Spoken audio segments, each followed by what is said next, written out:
720 रुपए को ABCDE में इस प्रकार बांटा जाता है कि आरोही क्रम में समानांतर श्रेणी है। E जो है A से 40 ज्यादा है, तो B को क्या मिलेगा? कह रहा है क्वेश्चन में कि ABCDE में बांटना है 720 रुपए को और समानांतर श्रेणी होनी चाहिए। तो समानांतर श्रेणी होनी चाहिए मतलब कि जो वैल्यू होगा वो alpha plus D, alpha plus 2d, alpha minus D और अल्फा माइनस 2d। अब ए और ई का अंतर दिया गया है 40, ए और ई का अंतर 40 दिया गया है, मतलब कि 4d हमें 40 दिया गया है, तो d का वैल्यू जो आएगा वो 10 आएगा।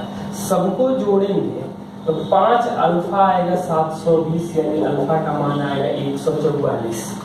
हमें b का हिस्सा पूछा गया है, तो b का हिस्सा है 144 माइनस 10 यानी कि 134। हमें जिसका भी हिस्सा पूछा जाए वो निकाल सकते हैं अब, क्योंकि अल्फा भी मालूम है और डी भी मालूम है, या a प्लस बी लिख सकते हैं, कोई प्रॉब्लम नहीं है। तो एपी में जब भी 5 पद होंगे तो बीच वाले को अल्फा मानेंगे, अल्फा 2 पीछे होंगे 2 आगे होंगे, और बाकी कंडीशन पर आप लोग सेटिस्फाइड कर सकते हो। क्वेश्चन नंबर 4 दिया गया है, डीआई का क्वेश्चन है, और ABC ये एक कंपनी है जो 28% मोबाइल बनाती है, XYZ जो है वो 12%, PQR जो है वो 25% और DEF 5%, DEF और LMN 30%। कुल मोबाइल जो है वो 124,40 है। पूछ रहा है कि LMN कंपनी द्वारा कितने मोबाइल बनाया गया है, मतलब टोटल जब परसेंटेज में दिया जाए तो 100%, मतलब 100% का मान दिया गया है इतना। तो हम लोग से पूछा क्या गया है, LMN है कितना, तो 30 है, मतलब 1010 काट देंगे, हमें 30 निकालना है, 10% मालूम है, तो 30% के लिए क्या करेंगे, तो 3 से गुणा करेंगे। 3 से गुणा करने का मतलब है 372, 3 जीरो है तो 3 जीरो लिख देंगे। अगला सवाल 1 2 -4 -3 और 4 1 से बने हुए त्रिभुज का क्षेत्रफल क्या होगा? तो त्रिभुज के क्षेत्रफल का फॉर्मूला होता है एरिया ऑफ ट्रायंगल 1/2। एक तो फॉर्मूला होता है x1 y1 x2 y2 x3 y3। तो x1 y2 minus y3 plus x2 y3 minus y1 plus x3 y1 minus y2, ये हम लोग लिख सकते हैं और वैल्यू हम लोग कैलकुलेट कर सकते हैं। पहला तो तरीका ये है, इसको हम लोग मान लेंगे x1 y1, इसको करेंगे x2 y2 x3 y3, और यदि हम लोगों ने आगे पीछे भी लिखा है तो कोई प्रॉब्लम नहीं है। और एरिया हमेशा पॉजिटिव आता है, एरिया का वैल्यू निगेटिव कभी नहीं आता है, ये ध्यान रखना है कि यदि एरिया कभी निगेटिव आ भी गया तो उसको पॉजिटिव में केवल लिख देना है। एक तरीका और होता है, आप लोग इसको कैलकुलेट कीजिएगा, मैं दूसरे तरीके से सॉल्यूशन लिख रहा हूँ। 1 2 1 -4 -3 1 4 1 1। जो लोग इंटर में मैथ पढ़े होंगे उनको ये डिटरमिनेंट मालूम होगा। घटाते कैसे हैं, 1/2, 1 में से घटेगा 0, मतलब कि ये 5 5 0, ये -8 -4 0 4 1 1। अब तो हमारे लिए कैलकुलेशन आसान हो गया कि -20 और +40 ये होता है ABCD, तो AD माइनस BC, तो 1 के रेस्पेक्ट में करेंगे तो -20 और माइनस माइनस प्लस हो जाएगा, तो 1/2 20 -20 प्लस 40 यानी कि 10। नेक्स्ट क्वेश्चन, A किसी काम को 22 दिन में करता है, B उसी काम को 33 दिन में करता है।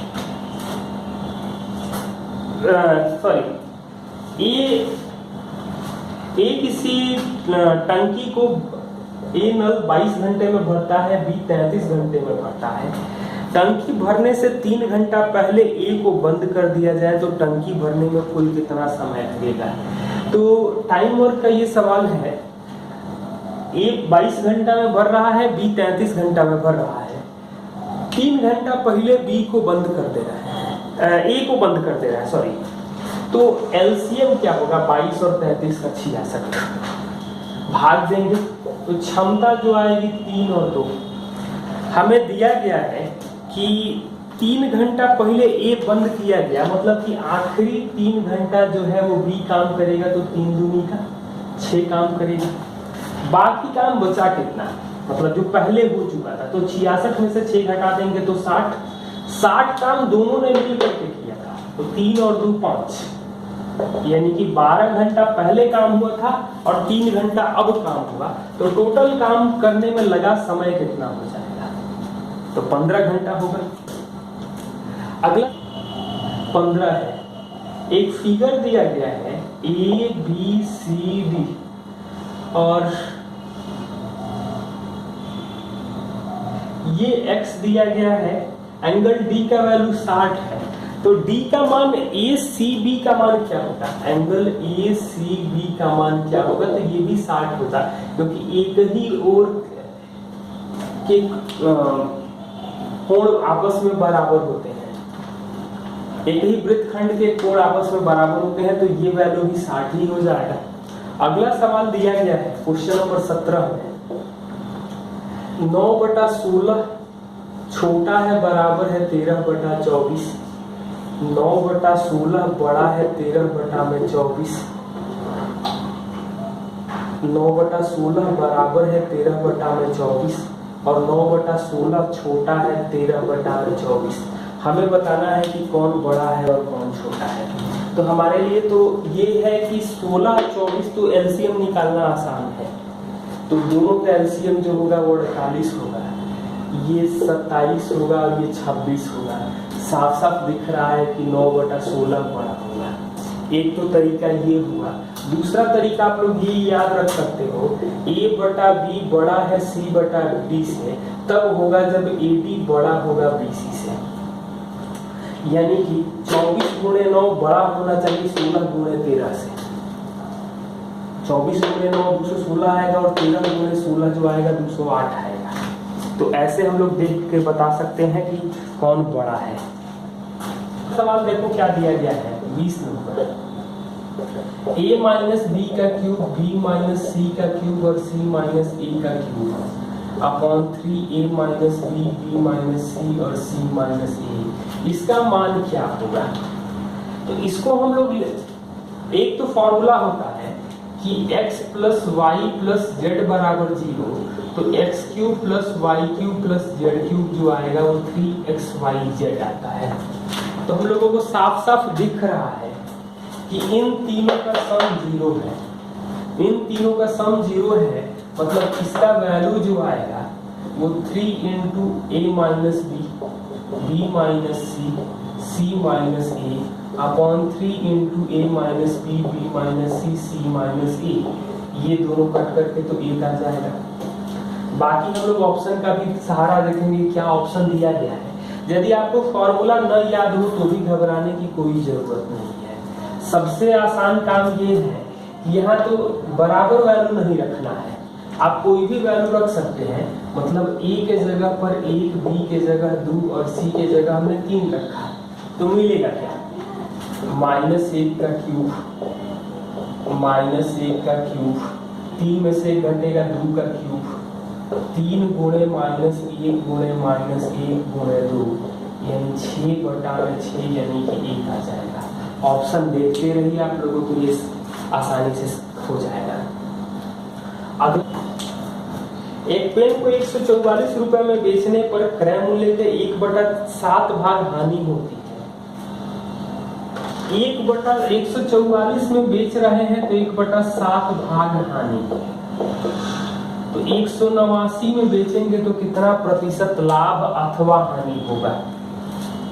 तो एक चीज आप लोग परसेंटेज में आप लोग फ्रैक्शन याद रखा कीजिए, तब ज्यादा बेहतर होगा। 1/7 भाग हानि का मतलब है कि 7 रुपए की वस्तु होगी तो 1 रुपया हानि होगा, मतलब कि 6/7 के लिए आपका वैल्यू है 144, तो 1 के लिए कितना आ जाएगा, मतलब क्रय मूल्य, तो 6 से भाग लगेगा तो 24 यानी कि 168 आएगा। क्रय मूल्य 168 है सीपी और एसपी दिया गया है 189। तो हम लोगों के लिए एक तो तरीका ये है कि हटा देंगे, तो साफ साफ दिख रहा है कि विक्रय मूल्य ज्यादा है क्रय मूल्य कम है, तो लाभ होगा। तो लाभ प्रतिशत का फॉर्मूला जो आ जाएगा, फॉर्मूला आप लोग जानते हैं, लाभ घटा देंगे तो 21, क्रय मूल्य 168 गुणे 100%, ये 8 बार में कटेगा और 100 में 8 से भाग देंगे तो 12.5% आएगा।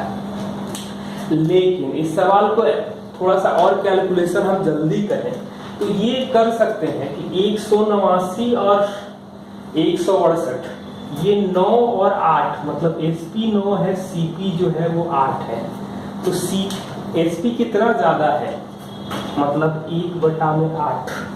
1/8 को जब हम परसेंटेज याद रखें तो ज्यादा कारगर होगा। जैसे 1/2 50% है, 1/3 जो है 33/1/3 है, 1/4 25% है, वैसे ही 1/8 का जो वैल्यू आ जाएगा वो 12.5%। आप लोग याद रखेंगे तो ज्यादा बेहतर होगा, नहीं तो कैलकुलेट करना पड़ेगा। क्वेश्चन नंबर 2/3, 8/9, 10/27 और 32/81 का मौसम क्या होगा। तो एक चीज आप लोग क्या लीजिए, मौसम और लौसम दोनों मैं एक साथ बता दे रहा हूँ, जो भी पूछा जाए, क्योंकि बार बार इस तरह के सवाल पूछे जाते हैं। तो मौसम जब पूछा जा रहा है तो जो पूछा जाए वो अंश में करेंगे, मतलब मौसम पूछा जा रहा है तो हमारे लिए काम है कि 2, 8, 10 और 32 का मौसम निकालेंगे और 3, 9, 27, 81 का लौसम निकालेंगे। मतलब जो पूछा जाए वो अंश में करेंगे, उसका ठीक उल्टा, मतलब मौसम पूछा जाए तो मौसम दो तो सब में कॉमन है, 3, 9, 27, 81 सबके पहाड़े में 81 आता है। लेकिन यही सवाल आपसे लौसम पूछ दिया जाए तो आप लोग ये भी जान लीजिए, आगे सवाल में मिलेगा लेकिन हम लोग यहीं से देख लें। लौसम पूछा जाए तो 2, 8, 10 और 32 का लौसम निकालेंगे और 3, 9, 27, 81 का मौसम निकालेंगे। मतलब 2, 8, 10, 32 का जब लौसम निकालेंगे तो आ जाएगा 160 और मौसम निकालेंगे तो आ जाएगा 3। हाँ, ऑप्शन का सहारा देखेंगे तो थोड़ा सा हमें सहूलियत होती है। अगला सवाल, जैसे आप लोग क्वेश्चन नंबर 40 है, A प्लस बी किसी काम को कर रहे हैं 6 घंटे, B प्लस सी कर रहे हैं 10 घंटे और C प्लस ए कर रहे हैं 7.5 घंटे। तो ए अकेले कितने देर में काम करेगा। इसमें एक सवाल खूब और पूछा जाता है कि ए बी सी कितने देर में करेंगे, मैं दोनों बता दे रहा हूँ। तो 6, 10, 15/2, मतलब 6/1, 10/1 और 15/2, इसका एलसीएम लेंगे तो कितना आ जाएगा। तो एलसीएम ले लेंगे तो 6, 10, 15 का एलसीएम लेंगे तो 30 आ जाएगा। भाग दें हम लोग तो 5, 3 और 4 आएगा। मतलब ए बी 5 काम करेंगे, बी सी 3 काम करेंगे, सी ए 4 काम करेंगे। ए हमें निकालना है, वैसे मैंने एबीसी भी लिख दिया है क्योंकि ए निकालने के लिए आपको एबीसी निकालना जरूरी ही है। तो तीनों को जोड़ेंगे तो 2A 2B 2C जोड़ेंगे तो 12 आएगा। 2A 2B और 2C की क्षमता जोड़ेंगे तो 12, मतलब एबीसी की क्षमता आ जाएगी 6। एबीसी की क्षमता 6 है, बीसी की क्षमता 3 है, ये 3 काम करेंगे, यानी ए कितना काम करेगा 3। तो 30 काम करने में कितना लगेगा 30/3 यानी कि 10 दिन। आपसे बी पूछा जाता तो सीए कर रहे हैं या ए किया है 3 काम, में बी 5 काम किए हैं यानी कि बी का 2 मिल जाता। उसी तरीके से सी का भी निकाल सकते हैं। तो जो पूछा जाए उसको हम लोग सॉल्व कर सकते हैं। क्वेश्चन नंबर 41 दिया गया है, ये सवाल में ऑप्शन गलत दिया गया था लेकिन फिर भी मैं इस तरह के सवाल कराता चल रहा हूँ कि जो सवाल गलत है, ऑप्शन गलत है, मतलब रेलवे स्वीकार रहा है कि ऑप्शन गलत है। तो उस तरह के सवाल मैं बताता चल रहा हूँ कि आगे ऐसे कोई सवाल आए तो आप लोगों को प्रॉब्लम ना हो। तो ये सवाल दिया गया है कि कौन पूर्ण घन है। ऑप्शन दिया गया है 9261, 8000, 9000 और 9999। तो ये तो आप लोग जानते हैं कि ये 20 का क्यूब होता है, ये 23 का क्यूब होता है। 9000 किसी का क्यूब नहीं है और 9999 भी किसी का क्यूब नहीं है। तो यहाँ दो ऑप्शन है, इसलिए वो गलत स्वीकार रहा है। कोई कार ड्राइवर 15 मीटर पर सेकंड की चाल से चलता है तो 3 घंटे 20 मिनट में कितनी दूरी तय करेगा। तो 15 मीटर पर सेकंड का मतलब होगा, मीटर पर सेकंड को किलोमीटर पर आवर में बदलने के लिए 18/5 से गुणा करेंगे। 18/5 यानी 15 गुणे 18/5 यानी आ जाएगा 54 किलोमीटर प्रति घंटा। 3 घंटा 20 मिनट का मतलब है 3 घंटा 20 मिनट मतलब 3 घंटा 20 मिनट को 20/60 यानी 1/3। तो 3.1/3 घंटा का मतलब 10/3 घंटा। तो दूरी होता है 4 गुणे समय, तो 54 गुणे 10/3 यानी 180 किलोमीटर आ जाएगा। ये सवाल है sine A plus sine B बटा cos A minus cos B plus cos A plus cos B upon sine A minus sine B का मान क्या होगा। और ऑप्शन जो दिया गया है वो 0, साइन ए साइन बी, tan ए tan बी और cos ए cos बी, ये आपको ऑप्शन दिया गया है। तो इस सवाल को सॉल्व करने के लिए जो लोग इंटर मैथ से किए होंगे उनको ये मालूम होगा sine C plus sine D का फॉर्मूला होता है 2 साइन सी प्लस, मतलब इसको लिख सकते हैं 2 sine A plus B by 2 cos A minus B by 2 फिर cos C minus cos D. ऐसे फॉर्मूला याद करना पड़ेगा और पुट करना होगा। हम लोगों के लिए सबसे आसान काम ये रहेगा कि जब ऑप्शन दिया जाए और ट्रिगोनोमेट्री का आप लोग एंगल याद रखिए, मतलब 0 डिग्री 15 भी याद रखिए, काम देता है 30, 45, 60 और 90। 15 याद रहेगा तो 75 का भी काम हो जाएगा, उसके लिए कोई प्रॉब्लम नहीं है। तो आप लोग यहाँ पर ए का मान 45 और बी का मान 30 डिग्री पुट कर दीजिए। कुछ भी हम लोग पुट कर सकते थे, ऐसी कोई बाध्यता नहीं है। बस ये ध्यान रखना है कि दोनों को बराबर नहीं पुट करेंगे क्योंकि बटा में 0 हो जाएगा और हमें हमेशा बटा में 0 आने से बचना है। तो यहाँ पर क्या आ जाएगा 1/√2 प्लस 1/2, 1/√2 माइनस √3/2 प्लस 1/√2 प्लस √3/2 और ये आ जाएगा 1/√2 माइनस 1/2। सॉल्व करेंगे तो क्या है √2 प्लस 1, एलसीएम तो 2 होगा, यहाँ भी एलसीएम 2 होगा यानी कि √2 माइनस √3। ये आ जाएगा, आप लोग कैलकुलेशन करेंगे तो √2 प्लस √3 और ये आ जाएगा √2 माइनस 1। अब सॉल्व करेंगे तो एलसीएम तो मिल जाएगा √2 माइनस √3 √2 माइनस 1। ये क्या जाएगा, दोनों गुणा करेंगे तो 2 माइनस 1 और यहाँ गुणा करेंगे तो 2 माइनस 3, मतलब 4 माइनस 4 यानी कि वैल्यू तो 0 आएगा। यहाँ ऑप्शन 0 दिया गया है। यदि 30, 45 यहाँ रखते तो ये क्या आता है, तो ये 1/√2 1/2 मतलब ये आंसर आता 1/2√2, ये आंसर आता 1/√3, ये आता √3/2√2। मतलब हमें मान रखने में ये भी ध्यान रखना है कि ऐसा मान न रख दिया जाए कि ये ऑप्शन भी आपस में बराबर हो जाए। तो ऐसे मान रखने से हमेशा हमें बचना है, इसलिए हम लोग कभी कभी 15 का सहारा लेते हैं जो बड़ा कारगर होता है।